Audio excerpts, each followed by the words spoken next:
ప్రభు అయిన యేసుక్రీస్తు పరిశుద్ధమైన నామంలో నా ఆత్మీయులందరికీ హృదయపూర్వక వందనాలు. ఆత్మీయులారా, మీకోసం అద్భుతమైన సందేశాన్ని పరిశుద్ధ ఆత్మదేవుడు నన్ను ప్రేరేపించగా మీకు వినిపించడానికి, మీతో ప్రభు మాట్లాడడానికి నన్ను ప్రేరేపించిన ఆ పరిశుద్ధాత్మ ప్రేరేపణను బట్టి ఈ వాక్యాన్ని మీకు అందిస్తున్నాను. నేటి మన దైవ సందేశం కుటుంబం దేవుని చేత ఏర్పరచబడినది.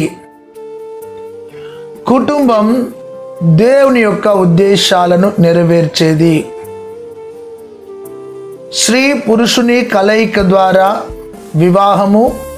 వివాహములో సంతానము, అది ఒక అందమైన కుటుంబం. అందమైన కుటుంబంతో దేవుని యొక్క కృప నిరంతరం ఉండాలని ప్రభు కోరినాడు. నా ఆత్మీయ సహోదరి సహోదరుడా, ఈ భూమి మీద కుటుంబం చాలా విలువైనది. కుటుంబం దేవుని ఆరాధించాలని, కుటుంబం పరిశుద్ధంగా బ్రతకాలని, కుటుంబం రక్షణ పొందాలని, కుటుంబం ఎడల ఒక ఉన్నతమైన ఆలోచన కలిగిన ప్రభు యొక్క అద్భుతమైన సందేశాన్ని మీతో పరిశుద్ధాత్ముడు మాట్లాడుతున్నాడు. కుటుంబంలో ఏమి ఉండాలి, ఏమి ఉండకూడదు, కుటుంబంలో ఉండవలసిన మొట్టమొదట ఒక ఉన్నతమైన సుగుణం లేదా లక్షణం, కుటుంబం సక్సెస్ కావడానికి, కుటుంబం ఆశీర్వదించబడడానికి, కుటుంబం దేవునిలో వర్ధిల్లడానికి కావలసిన మొట్టమొదటిది, కుటుంబానికి కావలసినది దైవికమైన ప్రేమ. ఎఫెసీ పత్రిక 5వ అధ్యాయం 22వ వచనములో మీరు ప్రేమ కలిగి నడుచుకొనుడి అని వ్రాయబడి ఉన్నది. దైవికమైన ప్రేమ ఏ కుటుంబములోనైతే ఉంటుందో ఆ కుటుంబం వర్ధిల్లుతుంది, ఆశీర్వదించబడుతుంది. ప్రేమ కుటుంబంలో ఉన్నప్పుడు ప్రేమ చేత సమస్యాన్ని జయించుకుంటూ కుటుంబం సాగిపోతుంది. భార్య భర్తను ప్రేమించాలి, భర్త భార్యను ప్రేమించాలి, భార్య భర్తలు పిల్లలను ప్రేమించాలి. చాలామంది కుటుంబాలలో దైవికమైన ప్రేమ, క్రీస్తు యేసుకు కలిగిన మనసుతో కుటుంబాన్ని ప్రేమించాలి. ఒక పురుషుడు తన కుటుంబాన్ని ప్రేమించినప్పుడు ఆ కుటుంబం ఫలభరితముగా దీవెనకరముగా ఉంటుంది. ఒక స్త్రీ కుటుంబాన్ని ప్రేమించినప్పుడు కుటుంబము ఆశీర్వాదకరముగా దీవెనకరముగా ఉంటుంది. అయితే ఆత్మీయులారా, మన ఆత్మీయ జీవితంలో దైవికమైన ప్రేమ చేత కుటుంబాన్ని ప్రేమించాలి. బైబిల్ గ్రంథంలో బలహీనులను ప్రేమించిన ప్రేమ, శత్రువులను ప్రేమించిన ప్రేమ, దూరస్తులను ప్రేమించిన ప్రేమ, భక్తిహీనులను ప్రేమించిన ప్రేమ, ప్రేమ సమస్త దోషములను కప్పును, ప్రేమ అన్నిటినీ నమ్మును తాలును, ప్రేమ తొందరగా కోపపడదు, ప్రేమ మత్సరపడదు, ప్రేమ ఉప్పొంగదు అని పౌలు చెప్తూ, ప్రేమ లేని వాడనైతే నేను వ్యర్థుడనే. విశ్వాసము, నిరీక్షణ, ప్రేమ, ఇందులో శ్రేష్టమైనది ప్రేమ. ఆత్మీయులారా, నీ ఆత్మీయ జీవితంలో దైవికమైన ప్రేమ కలిగి ప్రేమించు నీ కుటుంబాన్ని. అయితే ఈ కాలంలో శరీర సంబంధమైన ప్రేమలకు, సాంఘికపరమైన ప్రేమలకు, భావోద్రేకాలకు లోనయ్యే ప్రేమలకు కుటుంబాలు అడిక్ట్ అవుతున్నాయి. సెల్ ఫోన్కు, యూట్యూబ్కు, ట్విట్టర్కి, ఫేస్బుక్, ఈ విధముగా ఇంటర్నెట్కు అడిక్ట్ అయ్యి కుటుంబాలలో ప్రేమ తక్కువైపోతుంది. కాబట్టి నేటి సమాజంలో నీ కుటుంబం దైవికమైన ప్రేమతో సాగిపోవాలని ప్రభు నీతో మాట్లాడుతున్నాడు. అప్పుడు నీ కుటుంబం సక్సెస్ అవుతుంది. అందరినీ ప్రేమిస్తున్నావా? నీ కుటుంబంలో తారతమ్యమైన ప్రేమ ఉందా? అందమున్నప్పుడేనా ప్రేమ, అందము లేకుంటే ప్రేమ లేదా? ధనాన్ని బట్టేనా ప్రేమ, ఆస్తిని బట్టేనా ప్రేమ, అంతస్తులను బట్టేనా ప్రేమ? అలాంటి మనసు కలిగి నువ్వు జీవిస్తే నీ మనసును మార్చుకో. ఆత్మీయులారా, మొదట కుటుంబాలలో భార్యాభర్తల మీద ఉన్న ప్రేమ, ఒకరి మీద ఒకరికి చాలా ప్రేమ ఉంటుంది. తదుపరిగా ప్రేమ తక్కువైపోతుంది. అందుకే సమస్యలు, అందుకే వివాదాలు, గొడవలు, అల్లర్లు కుటుంబాలలో, ఎన్నో కుటుంబాలలో ఆ గొడవల చేత దూరమైపోతున్నారు. ఈరోజు నీతోనే ప్రభు మాట్లాడుతున్నాడు. రెండవదిగా యోహాను సువార్త 8వ అధ్యాయంలో ఒక కుటుంబం సక్సెస్ కావాలి అంటే ఆ కుటుంబంలో ఉండవలసినది దైవిక క్షమాపణ. దైవిక క్షమాపణ, దేవుని యొక్క క్షమాగుణం కలిగి ఉండాలి. కుటుంబంలో 75% క్షమాపణ, 25% ప్రేమ ఉండాలి. అప్పుడు కుటుంబం సక్సెస్ అవుతుంది. అయితే మన యొక్క కుటుంబాలలో 25% క్షమాపణ, 75% ప్రేమ ఉంటుంది. అట్లుండద్దు. క్షమాపణ ఎక్కువ ఉండాలి, ప్రేమ తక్కువ ఉండాలి. ప్రేమ 25% ఉంటే క్షమాపణ 75% ఉన్నప్పుడు కుటుంబంలో ఎన్ని ఒడుదుడుకులు వచ్చినా సాఫీగా ముందుకు సాగిపోతాం. ఆత్మీయులారా, ఎదుటి వారితో మన కుటుంబాలను పోల్చుకోవద్దు. ఒక భార్య ఎదుటి కుటుంబంతో కానీ, భర్త ఎదుటి కుటుంబంతో కానీ పోల్చుకోవద్దు. ఎప్పుడైతే మనము ఎదుటి వారితో పోల్చుకుంటామో మన ఆత్మీయ జీవితంలో దిగజారిపోతాం, పడిపోతాం, జారిపోతాం, కుటుంబం విచ్ఛిన్నం అయిపోతుంది. కాబట్టి ఎప్పుడు ఇతరులతో నీ కుటుంబాన్ని పోల్చుకోకు, ఇతరులతో నీ యొక్క ఆర్థిక లావాదేవీలను పోల్చుకోకు. నీవు దైవిక క్షమాపణ కలిగి జీవించాలి. ఒకవేళ నీ భర్త తప్పు చేస్తే క్షమించు, నీ భార్య తప్పు చేస్తే క్షమించు, క్షమించి ప్రేమించు, క్షమించి వారిని సరిచేయి. అప్పుడు నీ కుటుంబం ఆదర్శవంతంగా, దీవెనకరంగా ఉంటుంది. మొదటిది దైవికమైన ప్రేమ ఉండాలి. రెండోది దైవికమైన క్షమాపణ ఉండాలి. ఒకసారి క్షమించిన తర్వాత మరలా దాన్ని మనసులో పెట్టుకొని జీవిస్తున్నావంటే నీలో వాక్యం లేదు, దైవికమైన క్షమాపణ లేదు, యేసు ప్రభు నీలో లేడు అనే అర్థం. మూడవదిగా ఆత్మీయులారా, లూకా సువార్త 10:37లో దైవికమైన తగ్గింపు ఉండాలి. కుటుంబము సక్సెస్ కావాలన్నా, దీవించబడాలన్నా, ఆదర్శంగా ఉండాలన్నా, చాలామంది కుటుంబాలలో భర్త ఉద్యోగం చేస్తే భార్య ఇంటి దగ్గర ఉంటుంది, భార్య ఉద్యోగానికి వెళ్తే భర్త ఇంటి దగ్గర ఉంటాడు. ఎవరైతే ఉద్యోగం చేస్తారో వాళ్ళు డామినేటెడ్ స్పిరిట్తో ఉంటారు. గర్వం, అహం, హెచ్చించుకోవడం, నేను జాబ్ చేస్తున్నా అనడం, అలాంటిది హెచ్చింపు నీ మనసులో ఉంటే తీసేసుకో. నీవు ఉద్యోగం చేసేది నీ భర్త కోసం కాదు, నీ పిల్లల కోసం చేస్తున్నావు. అంతేకాదు ఆత్మీయులారా, నేను సంపాదిస్తున్నాను అన్న గర్వం, అహం నీలో ఉంటే ఎప్పుడు నువ్వు పైకి రావు. నువ్వు ఎంత ఎత్తుకు ఎదిగినా ఒదుగుతూ ఉన్నప్పుడు దేవుడు నిన్ను దీవిస్తాడు. దైవికమైన తగ్గింపు కలిగి ఉండాలి. అయితే చాలామంది భార్యాభర్తల మధ్యలో నేను గొప్ప, నేను గొప్ప, నేను పెద్ద, నేను పెద్ద అని భార్యాభర్తలు ఇద్దరు చాలా గొడవలు పడుతూ ఉంటారు. ఈరోజు ప్రభు నీతో సూటిగా మాట్లాడుతున్నాడు. నీ ఆత్మీయ జీవితంలో తగ్గింపు స్వభావం కలిగి ఉన్నప్పుడు పరిశుద్ధాత్ముడు నీ కుటుంబాన్ని ఆశీర్వదిస్తాడు. తగ్గింపు నీ కుటుంబంలో ఉంటే నీ కుటుంబం హెచ్చించబడుతుంది. కుటుంబాలలో తగ్గింపు లేక గొడవల చేత, అల్లర్ల చేత, పోలీస్ కేసులు, కోర్టుల చుట్టూ తిరగడము, భయంకరమైన స్థితి. ఈరోజు నీ ఆత్మీయ జీవితంలో దైవికమైన తగ్గింపు కలిగి ఉండడం నేర్చుకో.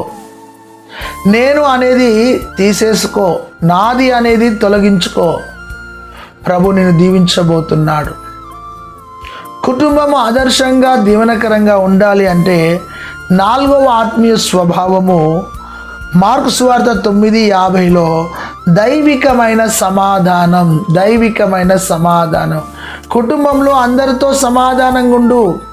అటు అత్తగారింటితో సమాధానంగా ఉండు, తల్లిగారింటితో సమాధానంగా ఉండు, నీ ఇంట్లో ఆడిబిడ్డలతో, వదినమ్మలతో, అత్తతో, మామతో, తండ్రితో, నా అన్నతో, అందరితో సమాధానంగా బ్రతకడం నేర్చుకో. నువ్వు అందరితో గొడవలు పెడుతూ నువ్వు ఒంటరిగా మిగిలిపోయావు. సమాధానమును వెతికి వెంటాడండి. శక్యమైనంత మట్టుకు సమాధానంగా ఉండండి. అయితే మన ఆత్మీయ జీవితంలో దైవికమైన సమాధానం, భార్య భర్తతో సమాధానంగా ఉండాలి. కొందరు భార్య భర్తలు కుటుంబంలో మాట్లాడుకోరు. వాళ్ళకు పిచ్చి. ఎందుకు అయ్యా అంటే ఒకరితో ఒకరు ప్రేమగా ఉండరు, క్షమాగుణంతో ఉండరు, తగ్గింపుతో ఉండరు, సమాధానం కలిగి బ్రతకరు. ఎప్పుడు ఒక కుటుంబంలో సమాధానం కోల్పోతారు అంటే సంపాదన ఎక్కువైనప్పుడు, డబ్బు నీకు ఎక్కువైనప్పుడు అసమాధానం కలుగుతుంది. ధనము, రాబడి, ఆస్తి, ఐశ్వర్యము నీ ఇంటికి వచ్చినప్పుడు నీలో తెలియని ఒక గర్వం, ఒక అహం నీలోనికి వస్తుంది.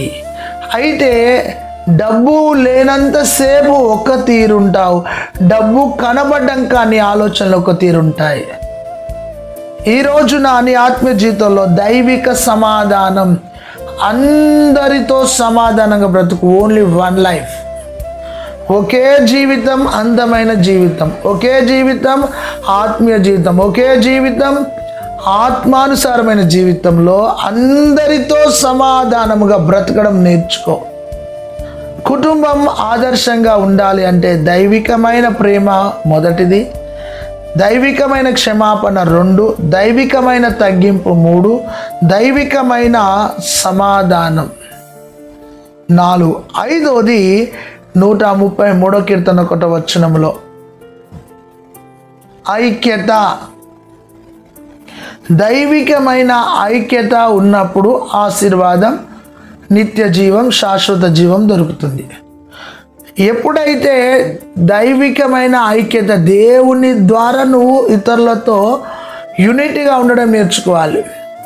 చాలామంది ఇతరులతో కలిసి బ్రతకరు, కలిసి ఉండరు, కలిసి నడవరు. ఎప్పుడు చూసినా ఇండివిజువల్గా, ఇండిపెండెంట్గా ఉండడం నేర్చుకుంటారు, ఇష్టపడతారు. అయితే యూనిటీ, దైవికమైన ఐక్యతలో అద్భుతమైన ఆశీర్వాదం ఉంది, అభిషేకం ఉంది, నిత్య జీవం ఉంది. ఆశీర్వాదం ఉంది, శాశ్వత జీవం ఉన్నది. ఆ విధముగా 5వది దైవికమైన ఐక్యత కలిగి ఉండాలి. నీ కుటుంబంలో ఐక్యత ఉందా ఆలోచించు. నీ కుటుంబంలో ప్రేమ ఉందా ఆలోచించు. ఈ మధ్యలో భార్యలను భర్తలు చంపడం, భర్తలను భార్యలు చంపడం, పిల్లలను చంపడం, అక్రమ సంబంధాలతో జీవించడం, అక్రమంగా బ్రతకడం, పిల్లలను, భర్తను, భార్యను, ఎంత ఈ 25 ఇయర్, ఈ 2025లో ప్రతిరోజు వార్తల్లో చదివే ఒక భయంకరమైన విషయం, వినే విషయం ఏంటంటే ప్రతిరోజు భార్యను భర్త చంపడం, భర్తను భార్య చంపడం, పిల్లలను చంపడం, ప్రియుని చంపడం, కట్టుకున్న వాళ్ళని చంపడం. ఇదంతా ఒక భయంకరమైన పరిస్థితి మన తెలుగు రాష్ట్రాలను పీడిస్తుంది. సిగ్గుచేటు. అది చాలా బాధాకరమైన విషయం.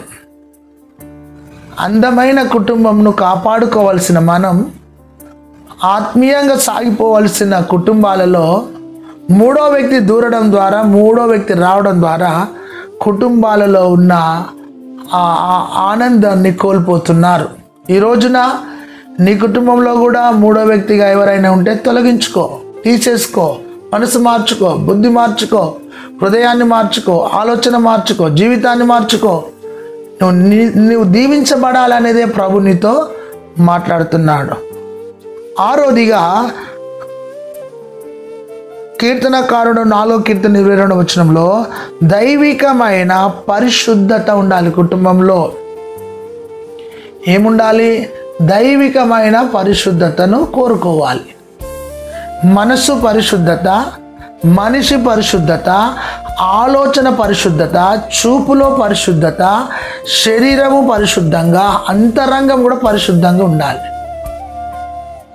ఎప్పుడైతే నీ కుటుంబంలో పరిశుద్ధత ఉంటుందో ఆశీర్వాదం నీ ఇంట్లోనికి వస్తుంది, నీ పిల్లల మీదకి ఆశీర్వాదం వస్తుంది, నీ పనిలోనికి, నీ చేతుల మీదకి ఆశీర్వాదం వస్తుంది.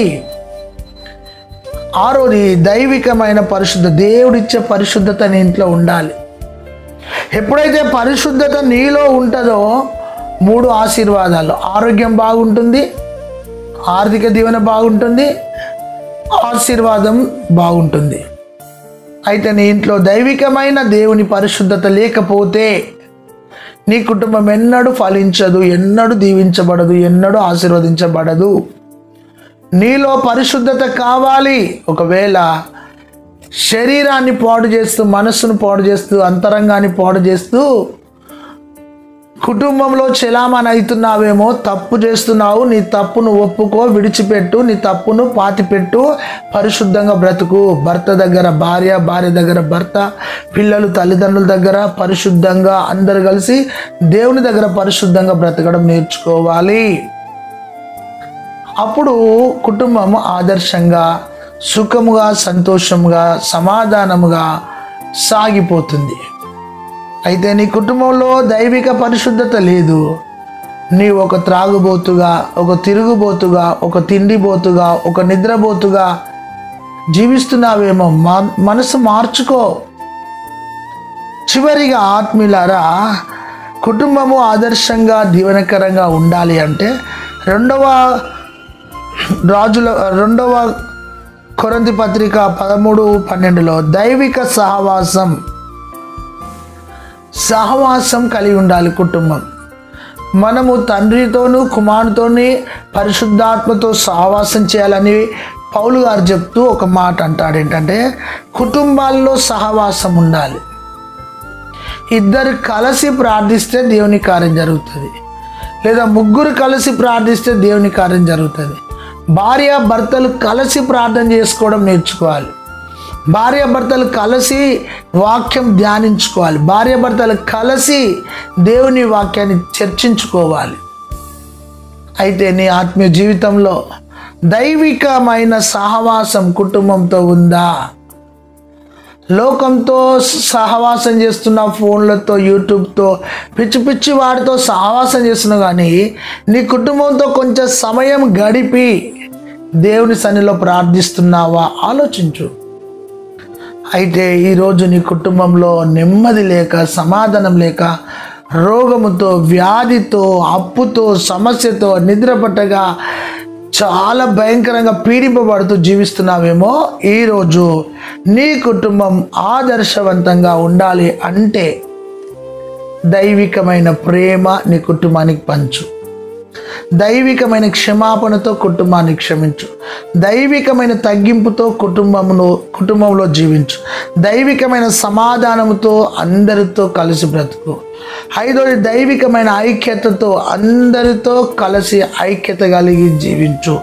6వది దైవికమైన పరిశుద్ధత కలిగి నీ కుటుంబంలో బ్రతుకు.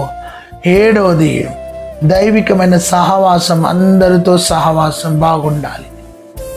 అయితే ఎప్పుడైతే నువ్వు సహవాసం దాటేస్తావో ఎండిపోతావు, వాడిపోతావు, రాలిపోతావు. అయితే నీ కుటుంబం ఎలాగుంది ప్రియ సహోదరి సహోదరుడా? నీ కుటుంబము ఫెయిల్ అవుతుంది, నీ కుటుంబం దెబ్బతింటుంది, నీ కుటుంబము విచ్ఛిన్నమవుతున్నదేమో, నీ కుటుంబంలో అనుమానం అనే రోగం ఉన్నదేమో, నీ కుటుంబంలో గొడవలు అనే ఆత్మ పనిచేస్తుందేమో, నీ కుటుంబంలో అహం, గర్వం, ఈర్ష, కక్ష అనేది నీ కుటుంబంలో పనిచేస్తుందేమో. నీ కుటుంబాన్ని సరి చేసుకో. నీ కుటుంబాన్ని బాగు చేసుకో, నీ కుటుంబాన్ని తిరిగి కట్టుకో, నీ కుటుంబంలో దేవుని యొక్క ప్రేమను పంచు. నీ కుటుంబము చాలా మట్టుకు అసమాధానంతో బ్రతుకుతుంది. అయితే ఈరోజు నీ కుటుంబం నవ్వుల పాలు కాకముందే, నీ కుటుంబం బయట పడకముందే, నీ కుటుంబం కూలిపోకముందే, నీ కుటుంబము దెబ్బ తినకముందే ప్రభు పాదాల కాడికి రా. ప్రభా, నా కుటుంబాన్ని జ్ఞాపకం చేసుకో అయ్యా. నా పిల్లలను, నా భర్తను, నా భార్యను, నా తల్లిని, తండ్రిని, నా అత్తను, మామను యూనిటీ లేక, ఐక్యత లేక బ్రతుకుతున్నామయ్యా అని ప్రభు పాద సన్నిధిలో కూర్చొని ప్రార్థించుకో. దేవుడు నీ కుటుంబంలో సమాధానం ఇవ్వబోతున్నాడు, ఉద్యోగం ఇవ్వబోతున్నాడు, సంతానం ఇవ్వబోతున్నాడు, చక్కటి గృహం ఇవ్వబోతున్నాడు. మరి ముఖ్యంగా ఆత్మలో నువ్వు వర్ధిల్లబోతున్నావు, ప్రార్థన జీవితంలో ఎదగబోతున్నావు, పరిశుద్ధాత్మ కలిగి నువ్వు జీవించబోతున్నావు. ఆత్మ సంబంధమైన, భూ సంబంధమైన ఆశీర్వాదాలు నీ ఇంటికి రాబోతున్నాయి. కాబట్టి నీ స్థితిని ఒప్పుకో, నీ మనస్సును మార్చుకో, నీ అంతరంగాన్ని మార్చుకో, నీ పాపాన్ని తొలగించుకో, నీ హృదయంలో ఉన్న చెడుతనాన్ని తొలగించుకో. దేవుడు నిన్ను దీవించబోతున్నాడు. May God bless you. Praise the Lord. ప్రార్థన చేసుకుందాం. పరిశుద్ధుడా, ఈ వాక్యాన్ని నీరుకట్టి ఫలింపజేసి నీ నామాన్ని గణపరచుకోండి. యేసు నామంలో ప్రార్థిస్తున్నాం తండ్రి, ఆమేన్. వాక్యం విన్న తర్వాత ఇతరులకి ఈ వాక్యాన్ని షేర్ చేయండి, చక్కటి కామెంట్ పెట్టండి. మేడగది యూట్యూబ్ ఛానల్ సబ్స్క్రైబ్ చేసుకోండి. God bless you.